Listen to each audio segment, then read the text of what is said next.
Hello, everyone. I'm pleased to be here on the innovation panel for LatAm travel startups. My name is Tárik, and I am the founder and CEO for Pmweb, a company that helps through CRM and direct bookings technology hundreds of hotels in Brazil to sell direct to the end consumer with a more profitable rate. I have been seated on the helm for more than 20 years now, and I faced all stages from the idea to the realization, including fundraising and business development. That's why today I'm glad to have two new travel startups presenting their ideas and businesses. We will have today Andrés, CEO for Ayanda Hotels, and Kyle, the founder and CEO for Keteka. Please welcome the first of our three guests, uh, Andrés from Ayanda Hotels.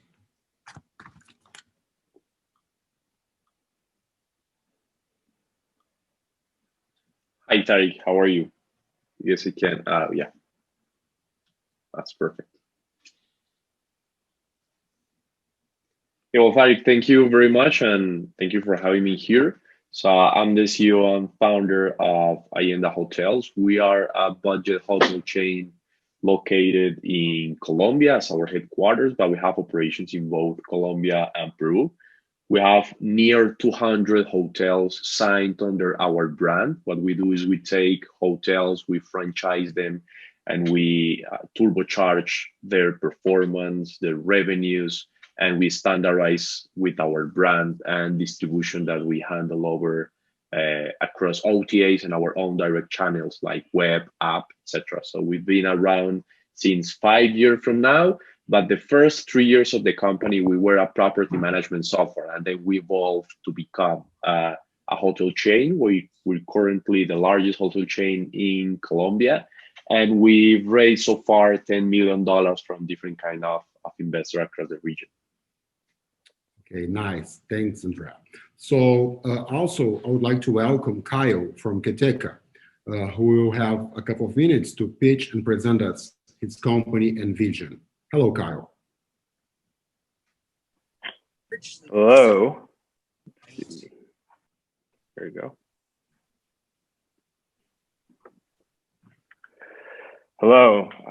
So thank you for that introduction. So my name is Kyle Wiggins, co-founder and CEO of Keteka. So at Keteka, we connect local guides and operators in emerging markets with the world's travelers. And we do this through a marketplace where travelers can find, plan, and book local authentic tours and activities in LatAm easily with credit card or PayPal, and by building specifically designed technology tools for our providers, operators, guides in emerging markets that allows them to manage their inventory simply in one database, and also distribute their inventory all over the web. So our story, we got started by doing development work. My co-founder and I were both in the Peace Corps. We were business consultants helping build sustainable tourism operations in rural and indigenous areas, and essentially recognized the need for more direct connection in terms of payments and communication between travelers seeking authentic local experiences and the local guides and operators that could provide them, particularly in emerging markets. And so we set out to provide the tools that would allow for that connection to grow, but then also for that inventory to really be a participant in the global distribution networks in a way that it wasn't. And we started with 5 bookable tours in Panama. We've grown to over 3,000 unique experiences in 18 countries. We work with about 350 partners across LatAm. And we've been able to raise private investment. We've also been backed by large companies like Booking.com, and are currently being supported by the Inter-American Development Bank to support sustainable tourism operations in Latin America as well. Okay, nice. Well, thanks for that. Thanks for sharing your business. So I was wondering during your speeches, how's the landscape on the present days to the travel startup sector in Latin America? Much of the sector has already faced big consolidation from the big players, and now the consumer acquisition costs are way higher on the digital channels. So how you guys see the startup being in a startup position nowadays?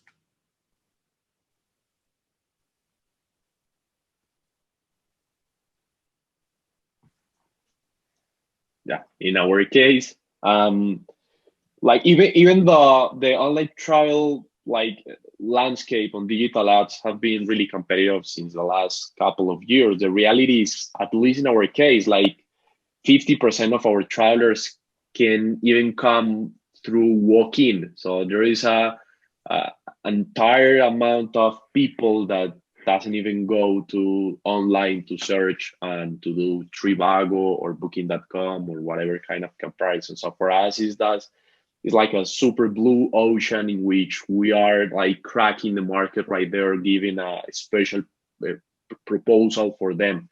So we're not that concerned of the digital ads, nor the COVID in our case, as our main kind of traveler are corporate travelers. So they have to go from one part to the other. It doesn't matter if they want or they don't want. They have to, because they are like middle management and lower, and these people have like technical skills that need to be delivered in the right location. Kyle? And could you just repeat the question so I make sure I can answer? Yeah, sure. So I think the landscape on the travel startups nowadays, it's different than it used to be. I mean, 10 or 15 years ago, the market has faced a lot of consolidations by the big players like Booking or Expedia, and the cost of acquisition for traffic, it's way higher than it used to be. So how you guys feel being on a position of a startup on the present scenario? Yeah, that's a great question. I think particularly within our realm, within the tours and activities industry, I think there's still a lot more consolidation that needs to happen. So particularly in tours and activities, I think it's the most fragmented segment especially when you're comparing it to, flights and also hotels or lodging. Activities is still extremely fragmented, especially in emerging markets like most of LatAm. The penetration of booking management systems and software is actually quite low. And the engagement is also, I think those numbers would show that it's also very low. And so, on the B2B side, I think that there's a lot of room to grow and a lot of room to compete.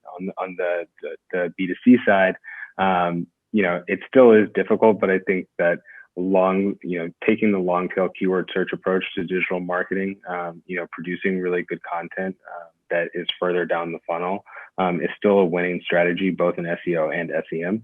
And we've found, to have huge ROIs on those strategies if you're kind of can figure out the right type of content machine that's low cost and that can produce a lot of this stuff.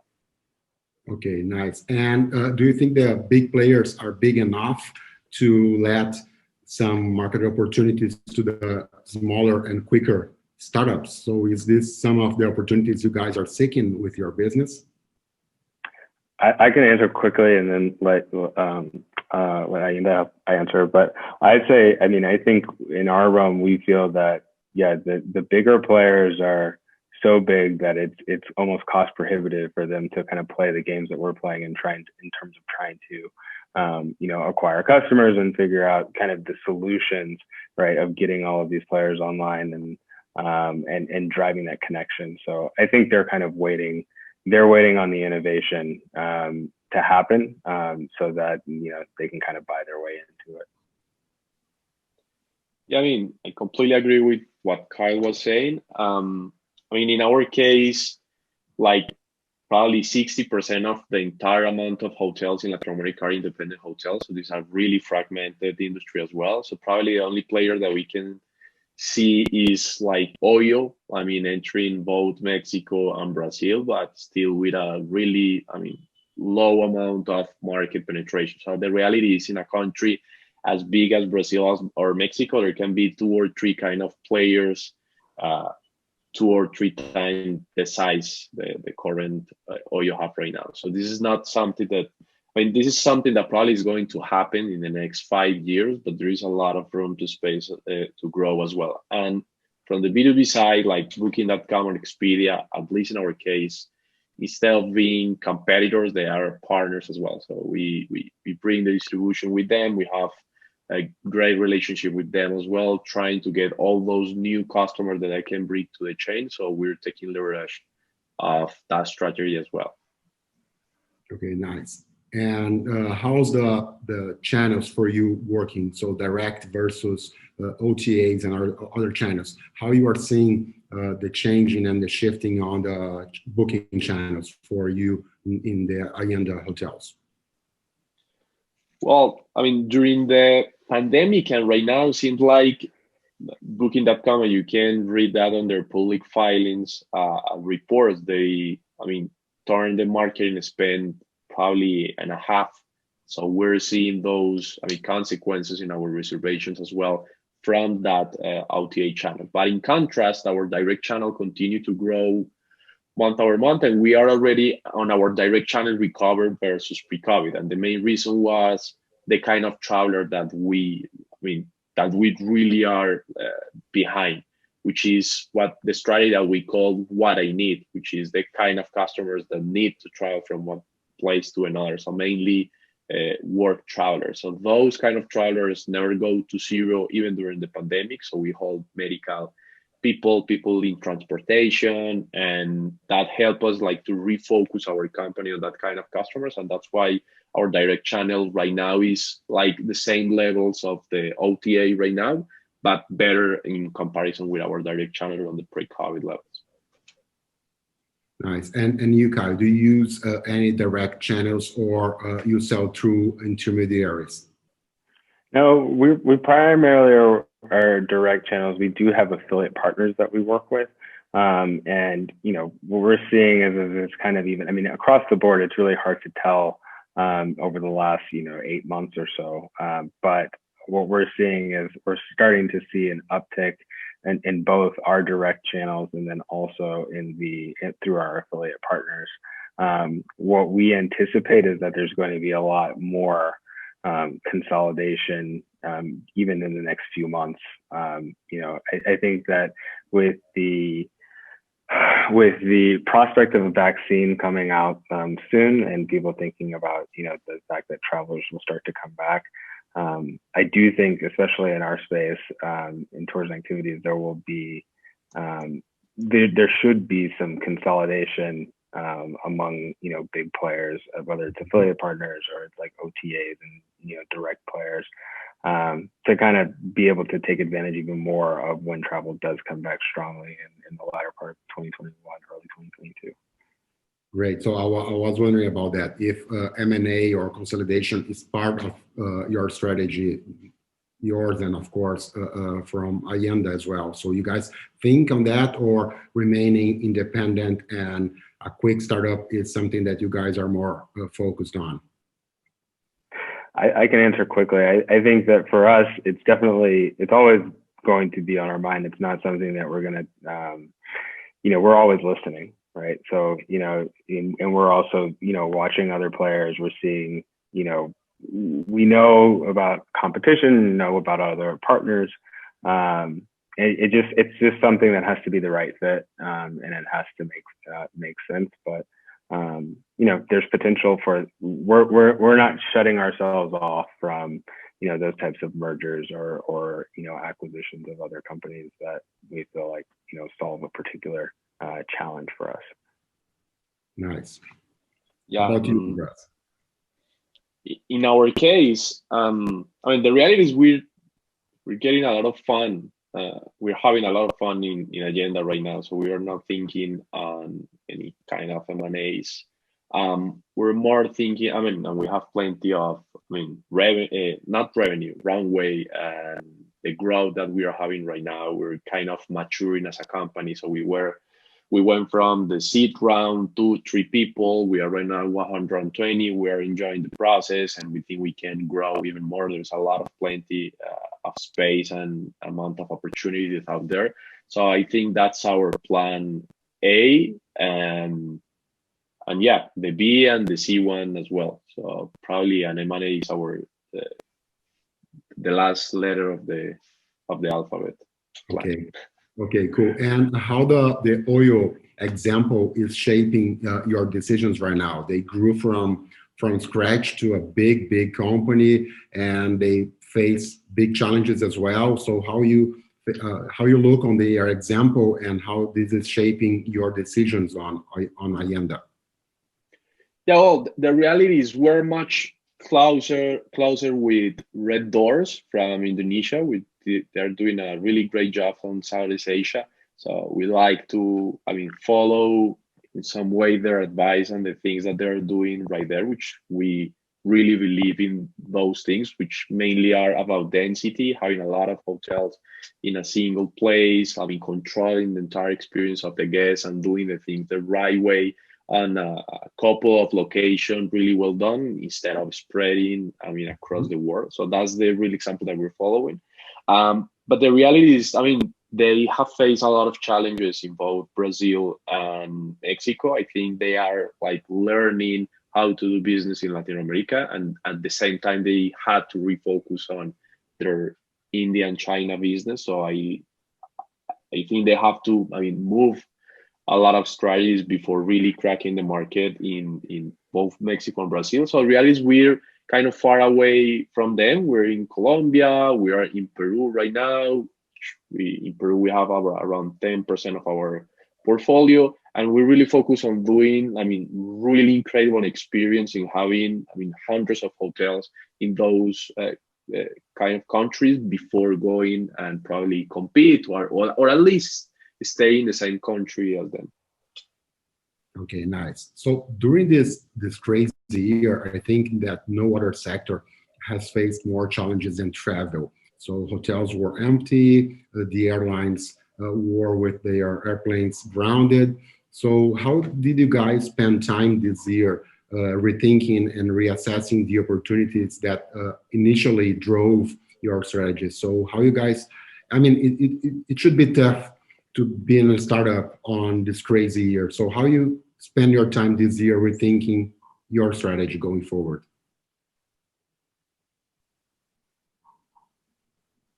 Yeah, I can start there. So for us, it was really, we were kind of at a pivotal point right before the pandemic, where we were starting to release more of our B2B products and more of the technology tools for our providers and operators. And so in a way, obviously it's devastating for them, and it was devastating for us as well. But our mindset was to take the opportunity to use this, operational downtime for, our partners to get them more committed to the kind of behavioral change necessary for the digital transformation we're trying to drive right in these areas. And ultimately, that's the thing that we find to be the most valuable, aspect and of our business, and then also impact right on the region and on the industry within Latin America is, changing the behaviors of operating kind of offline, even in some cases just using pen and paper, and kind of bringing everything into the digital world so that it can be tracked and distributed more prevalently online. And so to us, that was one opportunity that came up as, there were a lot of people that a lot of our partners were now saying, well, in the meantime, I'm going to really focus on, what's going on inside of my operations and try to digitize things and try to make things more efficient and more better. And we were there, as a partner already to be able to help them do that. And so that was one thing, is just kind of shifting our focus there. And then also kind of shifting the focus of our investors and our backers, to that huge opportunity, right? I think everybody gets enamored with the way that you're, when you're making money, saying like, well, we're making money here, we just need to keep doing that. But I think it also helped us to be able to show people the bigger picture, right? And I think people are more convinced about that bigger picture now, and where the real windfalls will come. I mean, in our case, during this pandemic time, we focus a lot in our economics, trying to really, understand what are the levers that we have to really move the needle in our business. So, as an example, like marketing spend. So we were on like all the major airports in Colombia with big billboards. We have a huge marketing spend, for our size. And right now we are on the same pre-level COVID on our direct channel, but with only 10% of the marketing spend. So we kind of redefine not only a marketing strategy, but the segment strategy. So what is the kind of customer that we want? And for sure, it was tough during these times of uncertainty, trying to understand what was going to work or not. So what we did was, bring really senior people to a management team that help us like understand more our business and go there. I think that's, we have a really, really strong culture of resiliency, for sure, that we, downgrade our salaries and etc. But we didn't have to fire anyone, fortunately, because we had the amount of cash.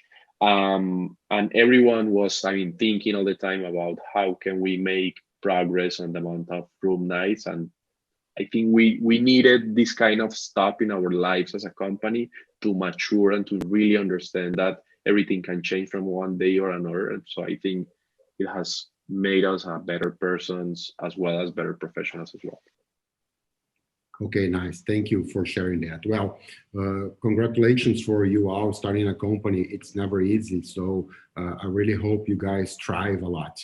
I think I'm gonna invite Carolina to join as well and to bring any eventual question and from our audiences. Carolina, welcome back. Thank you guys for being here. It's great to hear from you. I was wondering, what role does payments play on your business? So we know that in Latin America, we talk a lot about installments. There's also a lot of fraud. So I was wondering, how do you deal with that, and how big of a role that payment by installments is in your businesses? I can do it really quickly. In our case, 95% of the entire gross booking value goes through the hotel directly. So that means that the people go and pay at the hotel. And they pay at the hotel, they can pay in cash or you can pay by electronic.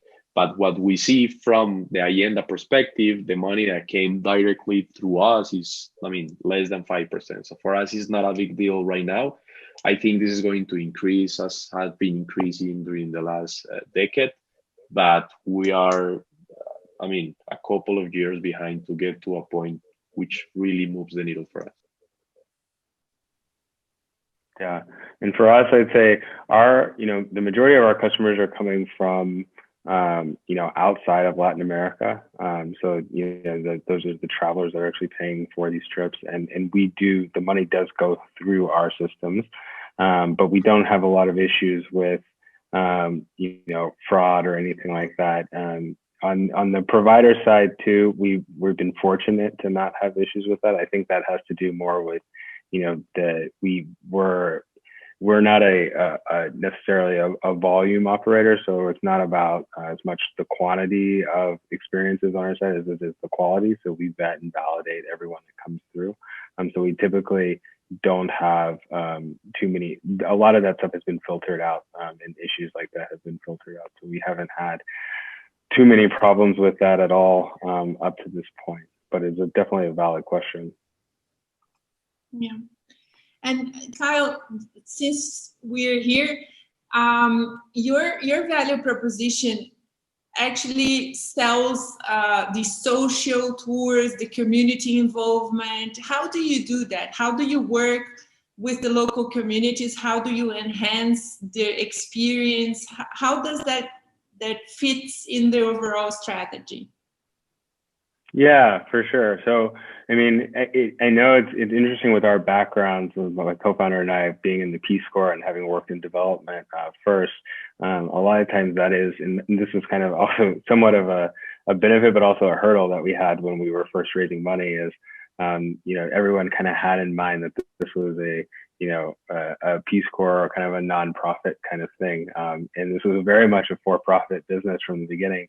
You know, I think we just have a mentality that we think that we could create a business that was extremely profitable, that also was just good, had a good positive impact on the communities that we were working with, societies we were working with.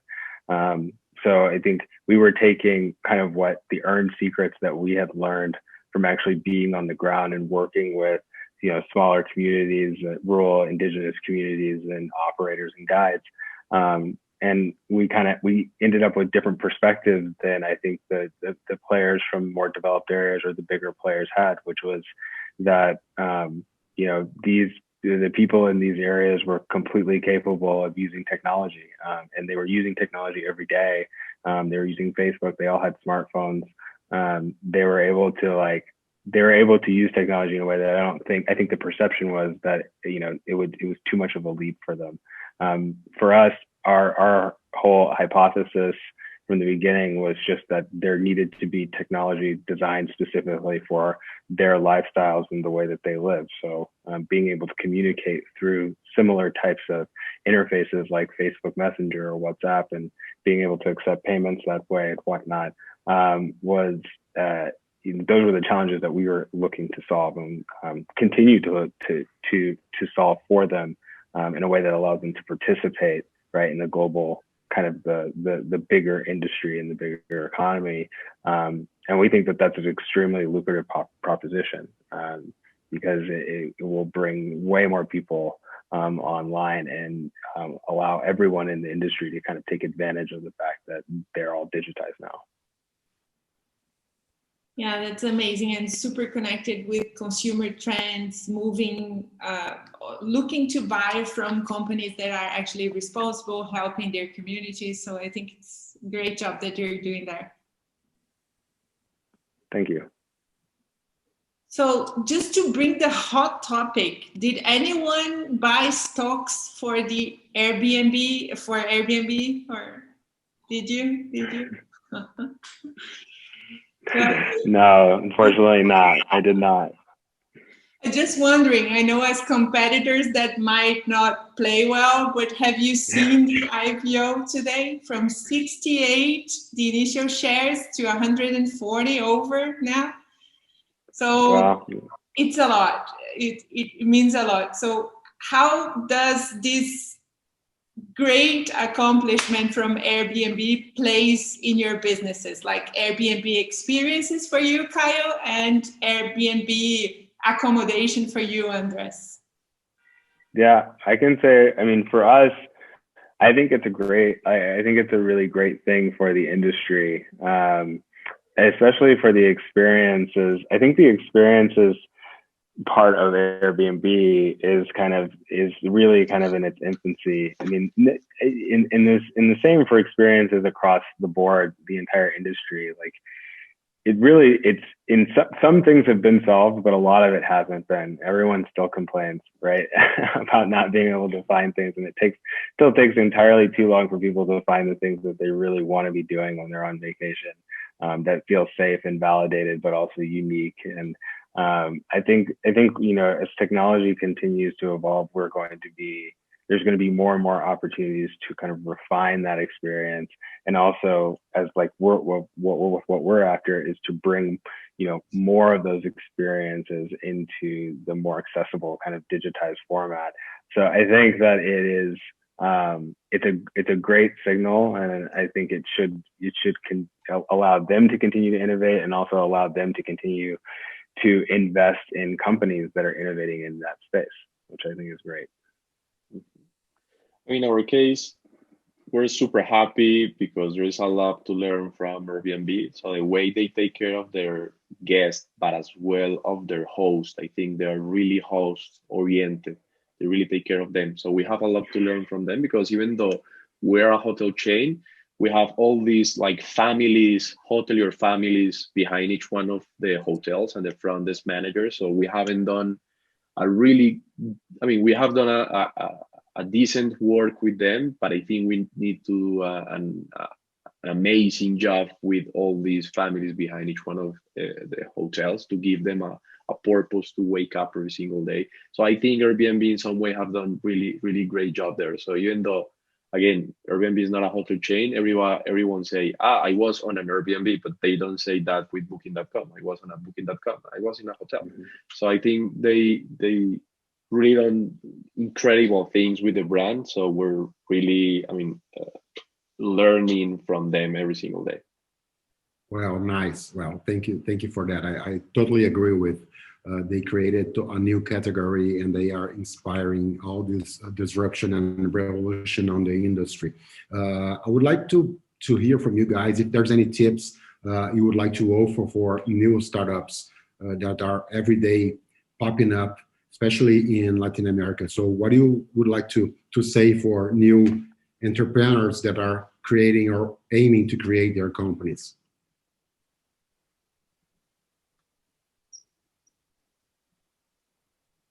Go ahead, you, Andrés. Okay, so I think this is a great moment in time to create a startup travel. I think there will be a lot of consolidation because a lot of people is going to be behind. So in our case, unfortunately, a lot of hotels get broke in Colombia. Especially the kind of hotels that we have. So we had less churn or less broke hotels in our chain that the market average out there. So I think every kind of crisis is a big opportunity to transfer customers and supply from one side to another. So I think first, this is a great spot to be, and the second one is Latin America is such really fragmented in all kind of industries. So as we have seen with Airbnb, Booking.com, and etc., everyone is going from the fragmented to the consolidation. So there is a lot of opportunities out there, like restaurants. There is, the as Kyle was saying, the tourism and the activities is really fragmented, and it seems like nobody have really done an incredible job. In Viator was acquired by Trivago, but no one has like the entire monopoly, I would say, of activities, even though I'm not an expert on that. So I think it's a great moment in time to do it. There is plenty of capital out there from venture capitalists from Mexico, Brazil, and in entire Latin America want to fund this kind of entrepreneurs. So my big recommendation is find the right partners, because it's everything about the team. So we pivot the idea a couple of times. We were property management software. We were luxury hotel chain even before going to budget hotel chain. So I think it's everything around the team. So get the right people on the bus. Nice. Thank you for that. It's very interesting, your journey from PMS to a hotel chain. It's incredible. How about you, Kyle? You're sitting in the United States, but operating on South America and Latin America. What do you like to say for the new entrepreneurs in their startups? Yeah, I agree a lot with what Andrés said. I think that now is it's actually a really great time to get in, right? Especially if you're just starting. I think that fortunately, we and Ayenda were in a place to be able to kind of survive what just happened, but there are a lot of people who didn't, and who didn't have kind of the ability to stay open through this. I think so. We're fortunate, but I also think that there are the people who are fortunate or people who are just starting, right? Because you're kind of not in that middle place where you lost everything and you don't have anything. And so I think it's kind of going back to what I was saying about what we were finding with our partners is, I think in general, when you're looking at whether you're trying to get travelers to do something different or you're trying to get your providers to do something different, your biggest challenge is getting them to kind of change their current behavior, unless the problem is just so bad that they would do anything to stop doing it. But for the most part, if they're running the business, the way they're doing things is the way they're doing things, and the way travelers do things is the way they do things. So creating that kind of behavioral change is different. And this kind of crisis is this kind of thing that forces everyone to change the way that they do things, changing the way they travel, like wearing masks and shields and covering themselves up, or, and changing the way that you offer tours by having to make smaller tours, or having to, make sure that you're providing sanitary materials, or all of this stuff. So there's all these new ways of working that need to happen and that haven't been figured out. And to me, that's like, it's ripe for, someone with the right solutions and the right ideas and the right head for technology to come in and say like, hey, I can figure this out, and I can also scale this and make this a really big business that's applicable all over the world. So, this is a great time for innovators and more innovators to jump into the travel industry and figure out these challenges for people, so that, the demand will never go away for wanting to travel all over the world and wanting to experience things. Like, that's just something that won't. A pandemic can't even stop that. We've seen, people just travel anyways and get everybody sick. So it's like, it's not going to go away. That's one thing you can guarantee. So jump in and help us figure all this stuff out. Well, nice. Thank you for that. I totally agree. We have to jump in and see what's going on. So thank you, both of you, to participating on this panel, for sharing your experiences. I wish you all the best and that your companies thrive. Thank you so much. Thank you.